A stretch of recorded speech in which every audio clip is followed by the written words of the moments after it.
The laureate of the present time dimension in the field of public health is Dr. Anthony Fauci, for his exceptional contribution to HIV research, for being the architect of the US President's emergency plan for AIDS relief, saving millions of lives in the developing world, and for courageously defending science in the face of uninformed opposition during the challenging COVID crisis.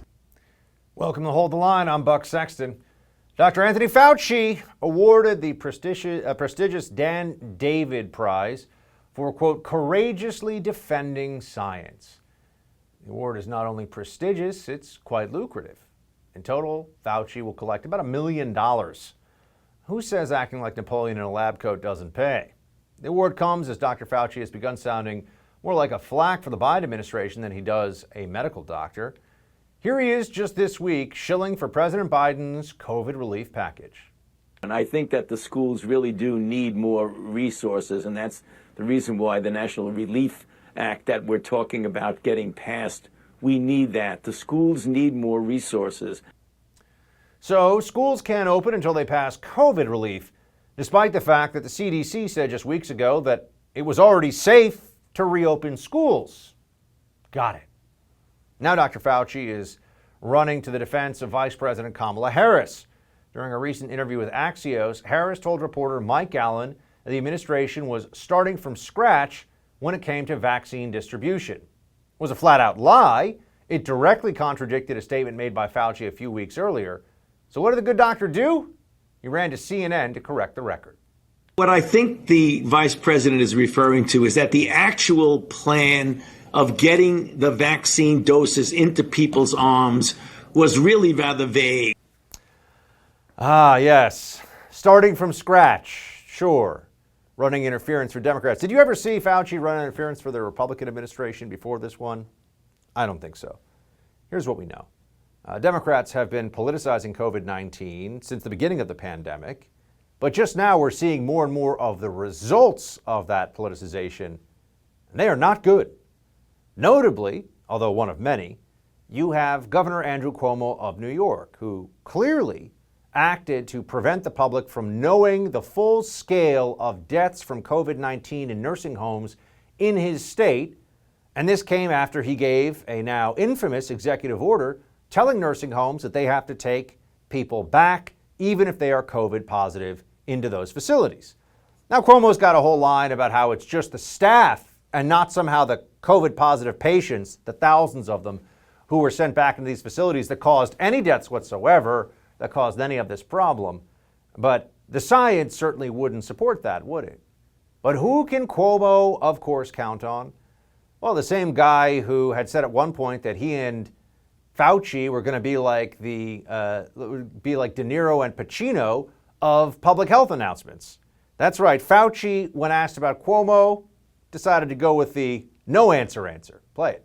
Andrew Cuomo is coming under a fair amount of criticism now for the big move back to long-term care facilities in the midst of this crisis here. He's argued that his state was following federal guidelines when he ordered those long-term care facilities to accept patients returning from hospitals. I wonder, can you clear that up? Was he actually following federal guidelines to do that? You know, Jim, I can't. I mean, I'm sorry. I'm honestly not trying to evade your question, but I'm not really sure of all the details of that. And I think if I make a statement, it's probably could either be incorrect or taken out of context. So I prefer not to comment on that. This is Fauci pleading the fifth because he doesn't want to get Cuomo into any trouble. And he knows that whatever he says will be fact checkable. And now there are at least enough of us out there who are willing to do that, who are willing to say, hold on a second. Just because Dr. Fauci says something, it does not make it gospel. Maybe there should be a greater sense of asking and verifying when it comes to our public health overlords. But on the Cuomo case, here you have somebody, the governor of New York, who was held up as a hero, who got an Emmy, who wrote a book about his COVID leadership in the middle of the pandemic. Didn't even wait for it to be over. And now we find out, by the words of his own top aide, that he hid information from the public, that he didn't want people to know what really happened in his state. This is a scandal, but it's also not surprising because all along there has been a narrative here. Democrats, good, pro-science, honest people that are doing the right things, masking up, now double masking, of course, because that's going to save us all. And then the Republicans, MAGA people, not masking enough, not listening to the science and to the Fauci. Well, who's not listening to the science now when it comes to, say, schools? Here you have a timeline. On January 21st, Joe Biden pledged to reopen schools within 100 days. On January 26th, the CDC said schools can reopen. On February 9th, they shift to 50% of schools 1 day a week, which is a joke. February 12th, new guidance places 90% of schools in red zones. Too cowardly, too dishonest to open schools for millions of children across the country. They can pretend all day like this is about the science, but anybody who knows anything about American politics is very aware of the fact that this is the teachers' unions. This is a very important Democrat constituency that gives a lot of money in donations to one political party. And that's the way this is going to go. They're not going to cross the teachers' unions. They maybe can try to bring them over. They can try to convince them, buy them off with an enormous payoff. Now, that's part of this COVID relief bill, $120 billion additional funding for schools for safety measures. What are they going to do? Are they going to put electron microscopes in every classroom? This is crazy. Sure enough, that's part of the game. Also, think of all the different ways that school districts are going to now have to accommodate the remote and Zoom working schedules of their teachers for fear of COVID, even if they're 30 years old and at essentially no risk from the disease whatsoever. Even though, as we've now found out, because the CDC director admitted it, children are at more risk from COVID spread out of school and when schools are closed than when schools are open. Here's what she said. What we are finding from the science-based literature is that there is more spread that is happening in the community when schools are not open than when schools are open. So we certainly want to make sure that there is limited to no transmission of disease in our schools. And of course, we are managing all sorts of risks. Limited to no transmission? Note that she said in the community, so that would include adults as well. Limited to no transmission in schools? Since when has that been the goal? When did we decide that we were going to set up something so unreasonable, so unrealistic? And yet here we are. It's in fact more dangerous from the perspective of COVID for schools in a community to be closed than open. That's the CDC director. Given that she said that, why the heck aren't all the schools open? What is the reason? Oh, because they're listening to the science, whatever that means. Couldn't be any more clear. They were playing a game all along here. This was about power. This was about people wanting to defeat Trump, and a lot of vanity, too. A lot of folks out there who watch plenty of CNN and MSNBC, who subscribe to the Washington Post, the New York Times, and think they're really smart. And maybe they do have brains that function quite well, but they can't think for themselves. And that's a problem. No ability to critically reason through things that aren't fed to them by the left. You know where there's another issue? On Florida. Florida versus the rest of the blue state America that has gone through all these lockdowns. The data is in. We want to tell you more about this. After the break, we'll have this discussion about school reopening in Florida, just how they're doing in the COVID pandemic with Congressman Greg Steube. Stay with us. You never thought COVID-19 could cost you your home, right? Well, it just might, because cybercrime is up 75%, and by far the most serious cybercrime is home title theft. That's right, cyber criminals, foreign and domestic, are now after our homes, and it's a lot easier than you'd think. The title documents to our homes are online now. All the thief has to do is find your home's title and forge your signature on a quitclaim deed stating you sold your home to him. Then he takes out loans on your home and leaves you in debt. You won't know until late payment or eviction notices arrive. Insurance doesn't cover you, and neither do common identity theft programs. That's why I protect my home with Home Title Lock. The instant Home Title Lock detects someone tampering with my home's title, they help shut it down. All you have to do is go to HometitleLock.com and register your address to see if you're already a victim of this crime and don't even know it yet. Plus, you can use code RADIO to receive 30 free days of protection. That's code radio at HomeTitleLock.com. Again, code radio at HomeTitleLock.com. What the CDC put out 5 o'clock on a Friday afternoon, I wonder why they would do it then, was quite frankly a disgrace. It would require, if you actually followed that, closing 90% of schools in the United States. We have been open, they will remain open, and we are not turning back. It does not require another $100 billion. The school reopening plan that makes the most sense, if you want to open schools, open them. If you follow that CDC guidance, they will not go back in this school year, and they may not even go back in the fall. The Democratic Party puts the interests of education unions and special interests ahead of the well-being of our children and of our families. Florida Governor Ron DeSantis blasting the CDC's latest recommendations for reopening schools nationwide. He said the guidelines completely go against the scientific evidence that's already been seen in Florida schools.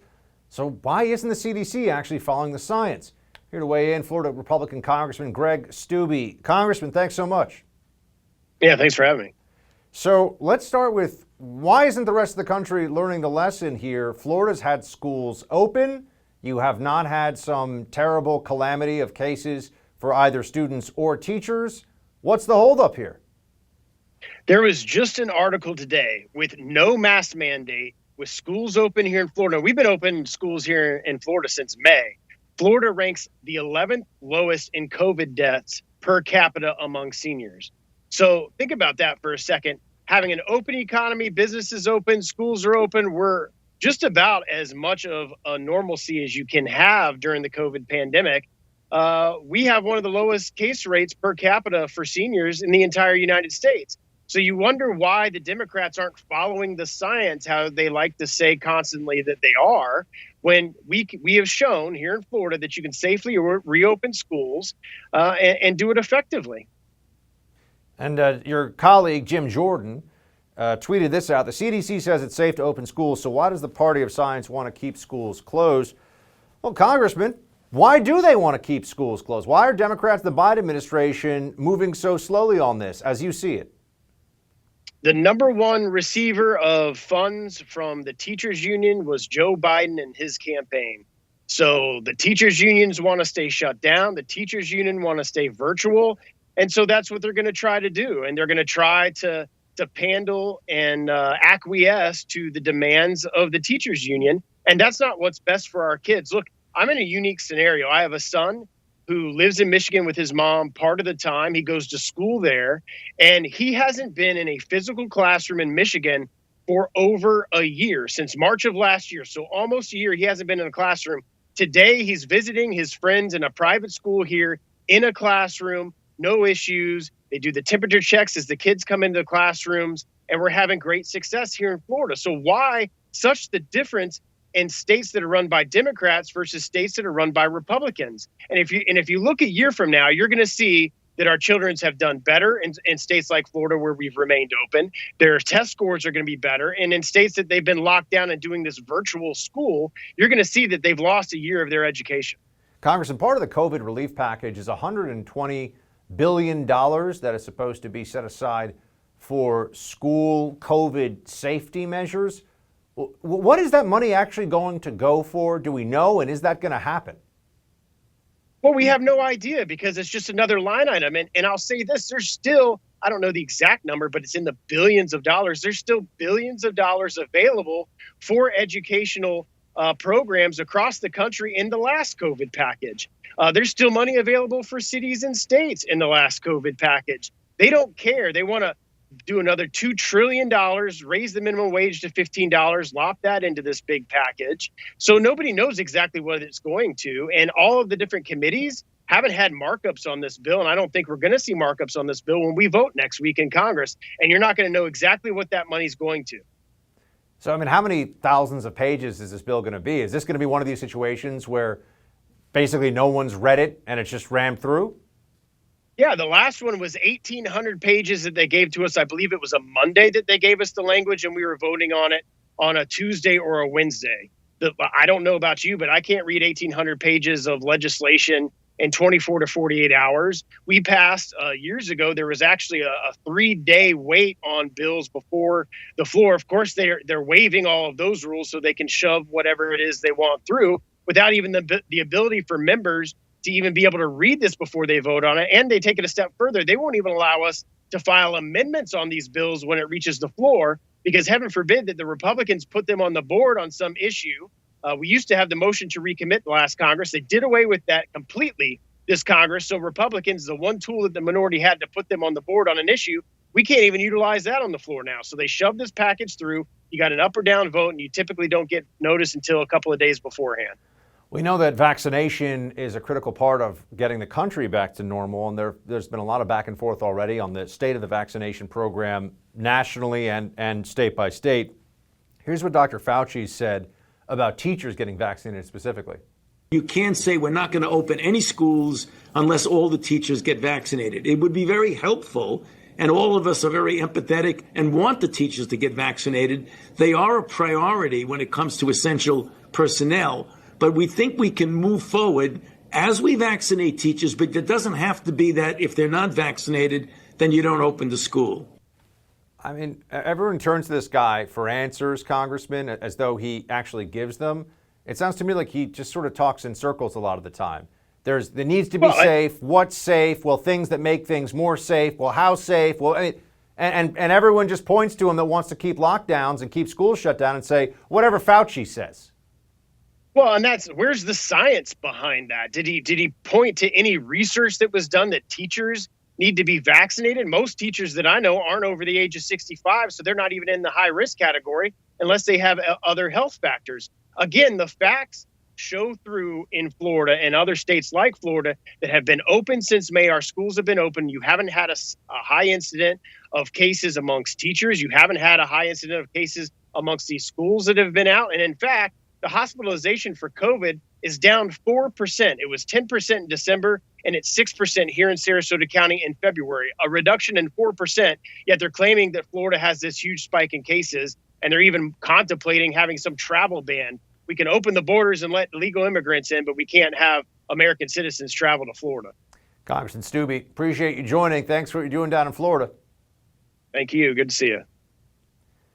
The Chicken Littles in the climate change movement have been predicting Armageddon for decades now, in fact. So just how accurate have their predictions been? A deep dive into climate change hysteria in the Buck Brief. These days, being prepared for the unknown is more important than ever. I'm sure you've noticed the world we live in is anything but predictable, and we could all benefit from something reliable right about now. Well, what could be more reliable than real gold and silver? I'm talking about real gold and silver that you can actually hold right in your hands. Call the Oxford Gold Group right now and learn how easy it is to get real gold and silver sent securely directly to your home, or how you can have real gold and silver placed in your IRA or 401k. Just call the Oxford Gold Group at 833-600-GOLD and ask for your free guide on owning gold and silver. Again, call the Oxford Gold Group right now at 833-600-GOLD. The Oxford Gold Group is the only gold company I trust.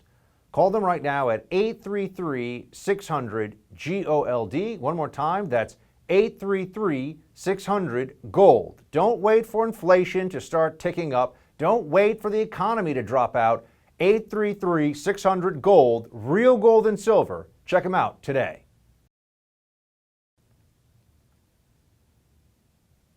Billionaire Bill Gates wants you to give up your beef and enjoy a nice synthetic beef alternative.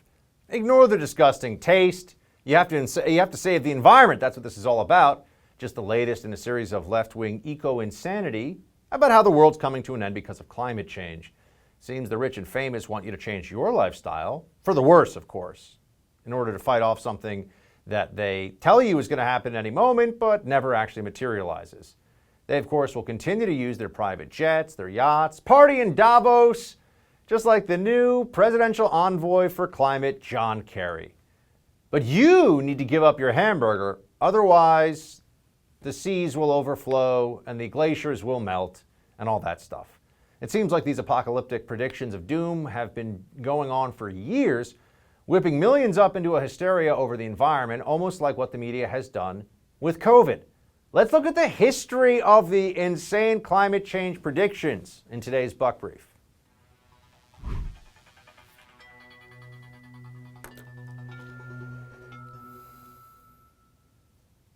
If you want people to pay attention to you, tell them something bad can happen.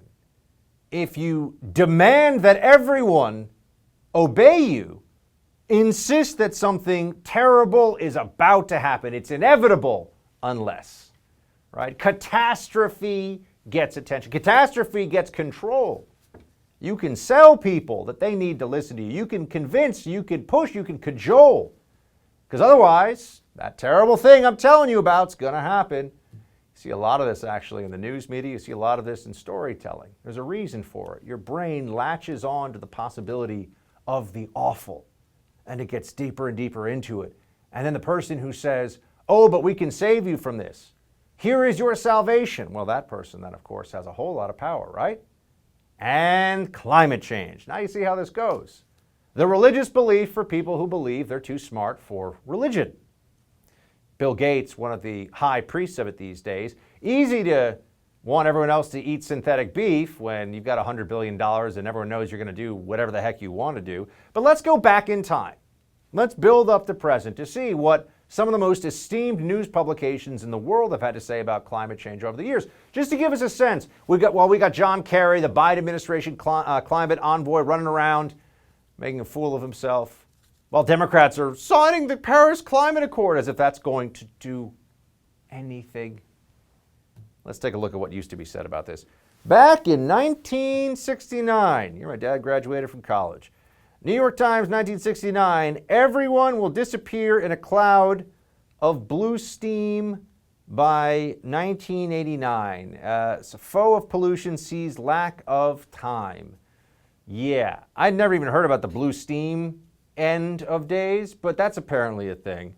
But okay, there'll be better ones. Boston Globe, 1970. Ice Age by the year 2000. Okay, Ice Age by the year 2000. It is now 2021, last I checked, and I know that there's some terrible weather right now, but we are not in an ice age. There are no woolly mammoths running around.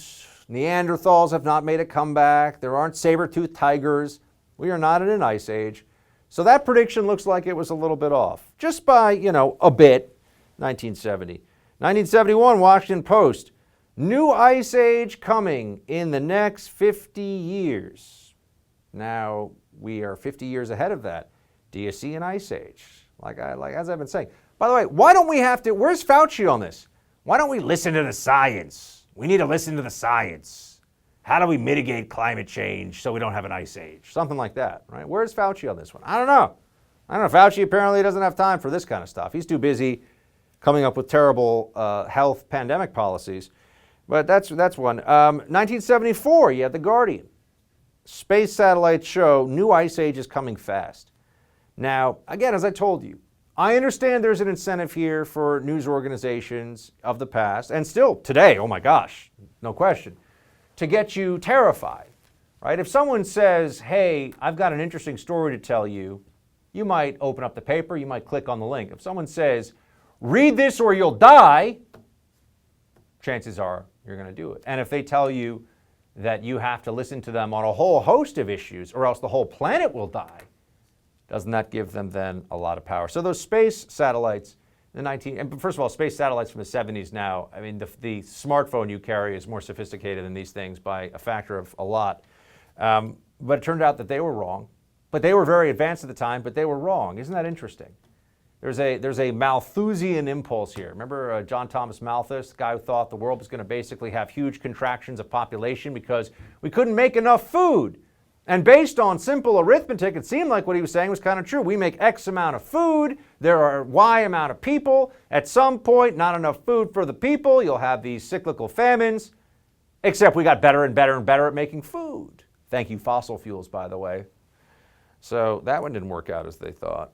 Back in 1980, get back into this. I know we'll be here all day going through these, but I'll just give you a few more. Back in 1980, UN says entire nations could be wiped off the face of the earth from rising sea levels in the year 2000. it's an AP article. Wait a second. We're way past the year 2000. Have entire nations been wiped off the face of the earth? I don't think so.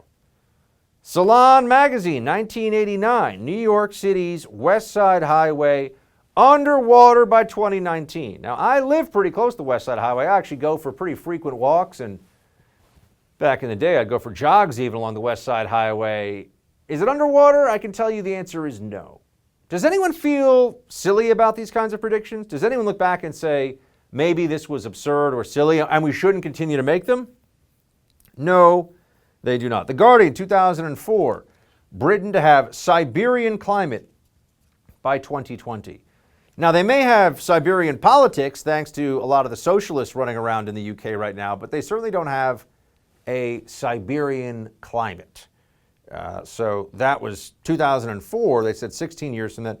And then in the year 2013, USA Today wrote, the Arctic will be ice-free by 2015. I can assure you, my friends, the Arctic is not ice-free. Now, I know that at some point, all the wrong predictions, you think this just gets tedious after all. Yeah, they get it wrong a lot. But when you tell them today they get it wrong, you know what they say? Follow the science. They ignore you. They speak through you. It doesn't actually ever get processed that their catastrophic predictions of the past were meaningless, were wrong, and that more catastrophic predictions today should be at a minimum taken with some skepticism, if not completely discarded. But John Kerry's going to be flying around in his private jet, and a lot of libs living in mansions in Malibu and duplexes on the Upper West Side, they're going to act like they really care about this a lot. Speaking of climate, a deep freeze has left more than 2 million Texans without power. So how does a state that produces the most natural gas in the country fail to keep its lights on? We'll ask former Congressman and current chairman of the Texas Republican Party, Allen West, when we come back.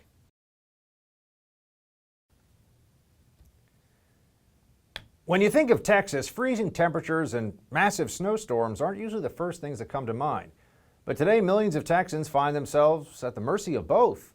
The Lone Star State is currently dealing with the aftermath of Winter Storm Uri, which has caused millions to lose power, in part because the state was forced to shut down acres worth of wind turbine farms. Looks like we traded energy independence for some unreliable green energy scheme, and in Texas of all places. Talk about what's going on down there, as well as all things Texas. We got the border, we got big tech, we got a lot of things. The Biden administration's ongoing crisis down there and everything else. I'm joined by Colonel Allen West, who is the newly elected chairman of the Texas Republican Party, largest Republican party in the country. Chairman, good to see you, sir. Good to be with you, Buck. How are you? First, here we go. We got people having a really rough time with the weather in Texas, not something we normally talk about. Play that, guys. This isn't Guatemala or some third world country. This is the US of A. This is Texas. Look at this. Look at these people. Some of them have been in their cars for 10 plus hours because it's freezing outside. This is ridiculous. I can't fathom that we're this unprepared and this. So Congressman, people in Texas sleeping in their car, people who normally have homes and access to, power and amenities and all those things, sleeping in their cars to avoid hypothermia. What the heck is going on here? Well, it's been incredible. Of course, we've had this winter storm that came down. We've had temperatures this week as low as 3 degrees up here in North Texas, and highs that just barely hit 13 or 14. We've been very fortunate here in my home in Garland, Texas, that we have had our power, we've had our heat, but our youngest daughter, who lives down in South Dallas, we had to bring her out of the house and back up here to us because she was did not have power. The bottom line is that the wind turbines out in West Texas froze up. And what is very interesting in our energy distribution portfolio here in Texas, 23 to 25% of that distribution is to wind energy. So when that wind energy failed, those turbines froze up, we had a gap in our distribution system of almost 25%, a quarter of our energy portfolio. So now we're in rolling blackouts throughout the state. Colonel West, is there any concern here that going forward they may have to have either better redundancy or just less immediate reliance on green energy sources like wind turbines? Have they ever frozen before?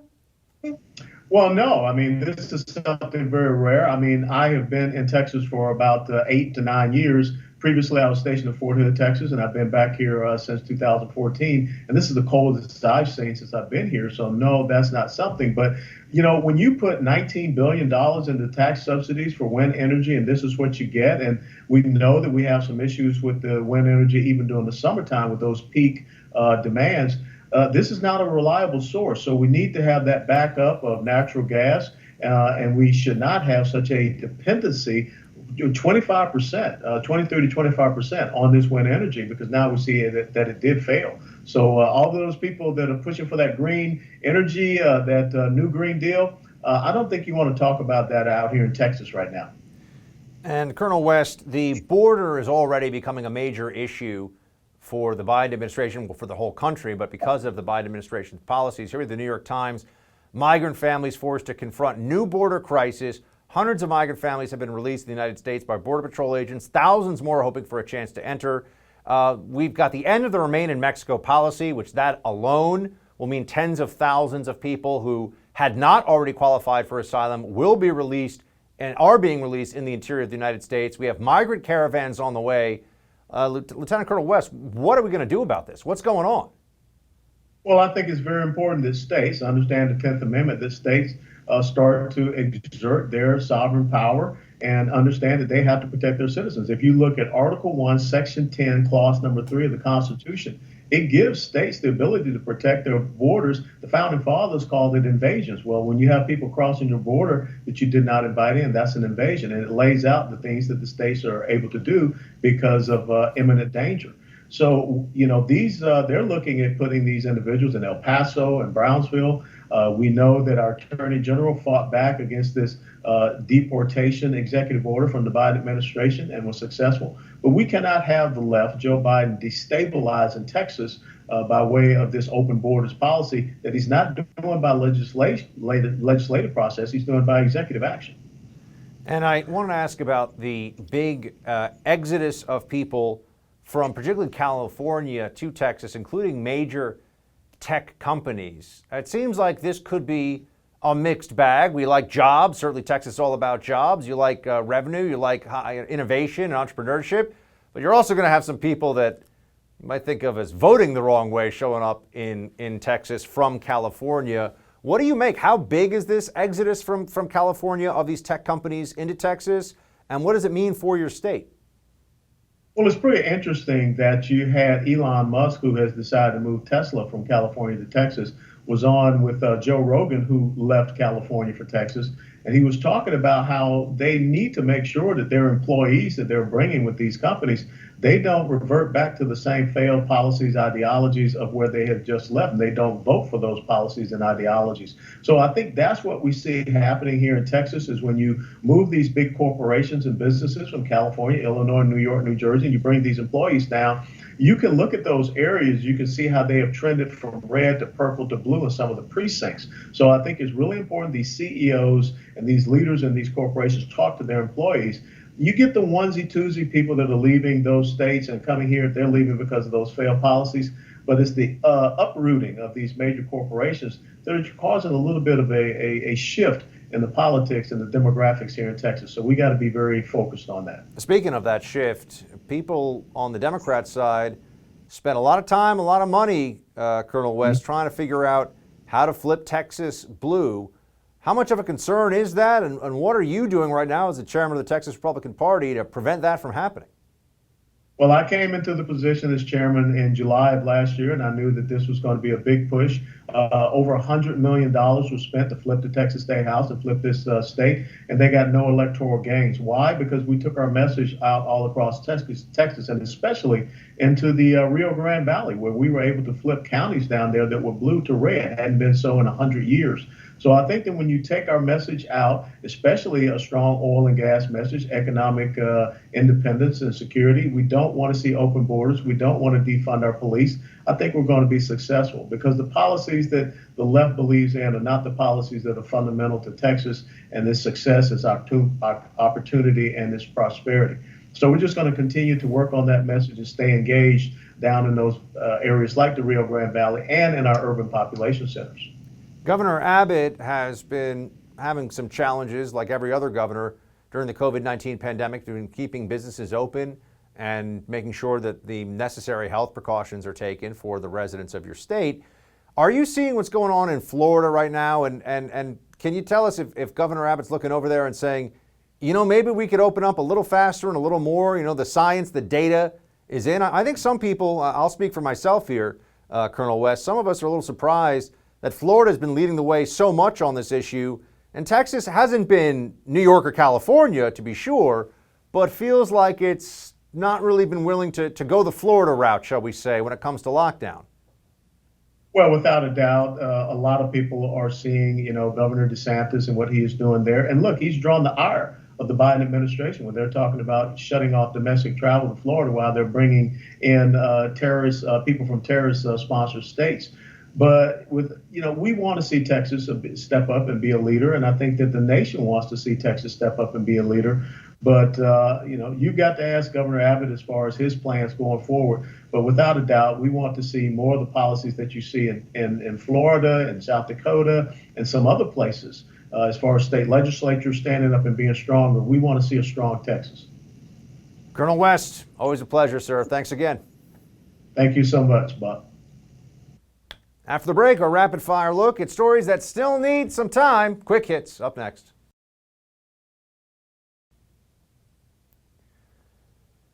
New York City Mayor Bill de Blasio has a new plan for a post-COVID city, and the media continues its love affair with President Joe Biden. Those stories up in quick hits, among others. Let's start with the worst mayor in America. I know some of you fight me on this, and you say you have a worse mayor in Chicago, Los Angeles, Portland. Pretty impressive stuff, Portland. Your mayor is god-awful. But I still think that Mayor Bill de Blasio is number one. I'm a loyal guy. I'm a hometown kind of guy. I think de Blasio is the worst. And if you needed further evidence to that effect, if you needed somebody to point out to you just why he's the worst, well, I bring you this. We need a recovery that brings back the life and the heart and the energy of this city, and that everyone gets to be a part of. And we're going to do that. We're going to really bring back the heart and soul of New York City. We need our arts and culture back, and we need people to see it and feel it, to participate in it, to know that that essence of New York City has not been defeated by the coronavirus, but will come back strong in 2021. What the heck was that? I mean, sir, what was that? Is that anybody? Anybody? What? Isn't the weird the weird music in the background? What is that? I mean, the city is like emptying out. The tax base is fleeing. They're all moving to Florida and other states. You got trash up to your knees on the streets. I live here. I know. You got spikes in crime. You got a subway with a crazy slasher running around. They just caught him. But there's other stuff. I mean, it's a mess. The city's a mess. And we're going to have a bunch of people dressed up like mimes or something, dancing to really bad techno, sort of international techno music. What? That's going to bring the city back? Here you go. This is from the New York Mayor's office. The whole world is a stage. So we're bringing live performance back to New York City. Our streets will be filled with music, performances, and dance, thanks to Open Culture Program. Applications open March 1st. Street performers, I guess. They're going to give money to street performers. Look, here's the thing about New York City street performers. Some of them are amazing. New York City street performers are incredible. I mean, you can see really talented people doing really cool stuff. It's one of the amazing things about New York when it's actually allowed to be the city that it is. But de Blasio getting involved in this just means that it's going to be a debacle. The fact that I know you're going to say, oh, but he has people who are more in tune with the culture or whatever. I can assure you there will be, whenever there is a way for the mayor of New York City to ruin something, like a certain kind of pig that finds truffles, de Blasio will find the way, however far it may be, to ruin that thing. Journalism. It's allegedly a profession. Doesn't really exist much these days. We got two tweets that explain exactly what's going on here. This one from CNN, right? Because they love Biden, as you know. You can't really read it. I'll read it to you. President Biden has expressed a preference for a fire built in the Oval Office fireplace and sometimes adds a log himself to keep it going. Unlike his recent predecessors, he's more of an early-to-bed type. Here's how Biden is settling into his new job. And then Joe Biden, playing as Luigi, wins in Mario Kart race against granddaughter at Camp David. Now, look, you know, I like Mario Kart as much as the next guy. I like a nice roaring fire as much as the next guy or gal. But this is journalism how? This is only journalism if a constant effort by the people who are supposed to be presenting important information, speaking truth to power, and trying to get information from those in power that they do not want to give. This is what actual journalism is supposed to be. The people who are supposed to be doing all those things, when they're writing puff pieces, meant not only to humanize, but to really create a deep psychological and emotional bond between the public and a sitting president, they're not journalists anymore. I don't even know what we necessarily would call them, but they are not journalists. Governor Ron DeSantis. I know it's almost like we're going to have to throw up a Ron DeSantis poster behind me just because I give the guy a lot of credit on the show, but I think he deserves it. It's based on results. Never met the governor. We should have him on the show at some point. Be a good interview. Maybe we'll do that. But I've never met the governor. I just think what he's shown, what he's done, what he's accomplished deserves a whole lot of respect. And I look at this now and I say, not only does Governor DeSantis deserve the congrats of the nation, you also have Governor Cuomo in New York, who, as we know, is a buffoon and a clown and has done a terrible job. And Cuomo keeps saying that there was the nursing home thing for a whole bunch of reasons. It wasn't actually a problem, not the way that we've been led to believe it's a problem. Here's DeSantis on that same thing. After the first few weeks, we established COVID-only nursing units. So if you had somebody test positive at a nursing home, they could be safely transferred and isolated, recover, then go back so that the other residents were protected. So we really viewed that as the tip of the spear when you're dealing with COVID, because the fact of the matter is, it's not killing a lot of 18-year-olds. It is tending to kill people who are very elderly and very, very ill. A reasonable, rational, evidence and fact-based first approach. Couldn't every state do that? Wouldn't that be amazing if every state did that? But no, we've got the Fauciism that has overtaken America. One more thing here. Remember the riots all last summer, BLM riots? Remember what some politicians said about them? There were even those who were promoting that people raise money for bail for those arrested during the riots. In fact, Kamala Harris, the current vice president, was one of them. Here's where you go, directing people to how to give money to bail out rioters when Minneapolis was burning. And Don Lemon over at CNN thinks this is totally fine. After the police killing of George Floyd in Minneapolis last spring, thousands of people, including Black Lives Matter supporters, took to the streets. Kamala Harris tweeted support for donations to the Minnesota Freedom Fund, which helped people post bail if they were arrested while protesting.